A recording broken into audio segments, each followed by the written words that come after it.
حسبي ربي جل الله ما في قلبي غير الله نور محمد صلى الله لا إله إلا الله.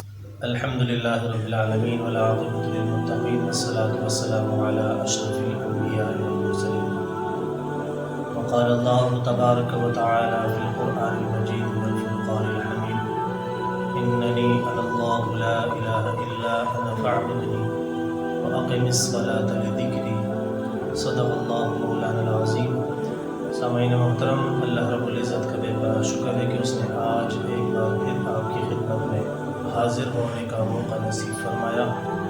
ہر بار کی طرح آج بھی آپ کی خدمت میں قرآن پاک کی آیت کا مختصر حصہ آپ کی بارگاہ میں لے کر حاضر ہوا. اللہ رب العزت قرآن میں ارشاد فرماتا ہے کہ بے شک بلا شبہ میں رب ہوں اور میری ہی عبادت کرو اور میری یاد کے لیے نماز قائم رکھو. صدق اللہ مولانا العظیم.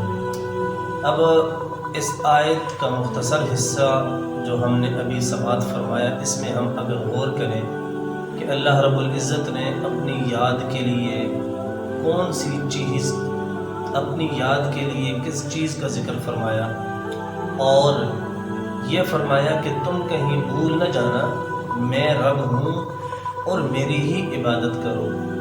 پوری کائنات میں جہاں جہاں غیر خدا کی عبادت کی جاتی ہے، میں سمجھتا ہوں کہ اس آیت کے اس حصے میں اللہ رب العزت نے ان کا منہ توڑ جواب دیا ہے کہ میں رب ہوں اور میری عبادت کرو. اور اس آیت کے اگلے حصے میں جو بات بیان کی جا رہی ہے وہ یہ ہے کہ میری یاد کے لیے جو مجھے یاد کرنا چاہتا ہے، جو میرا قرب حاصل کرنا چاہتا ہے، وہ نماز قائم کرے.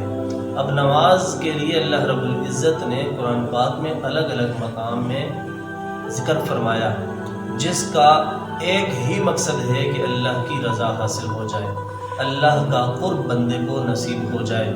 اور جس بندے کو اللہ کا قرب نصیب ہو جاتا ہے، اللہ کے ذکر سے ہو، قرآن پاک کی تلاوت سے ہو، نماز کی وجہ سے ہو، نوافل کی وجہ سے ہو، یا اور دیگر عبادات کی وجہ سے اللہ کا قرب نصیب ہو، میں سمجھتا ہوں جس عبادت کو بھی انسان اپنا لیتا ہے تو اللہ رب العزت اپنا قرب نصیب فرماتا ہے اس بندے کو. لیکن اس آیت میں جس اہم چیز کا ذکر کیا جا رہا ہے وہ یہ ہے کہ میری یاد کے لیے تم نماز قائم رکھو، نماز قائم کرو. وَأَقِمِ الصَّلَاةَ لِذِكْرِي، کہ میرے ذکر کے لیے، میری یاد کے لیے نماز قائم کرو. تو بلا شبہ ہم یہ کہہ سکتے ہیں کہ اللہ رب العزت نے اپنی یاد کو جس چیز میں چھپا کر رکھا ہے وہ نماز جیسی خوبصورت عبادت ہے.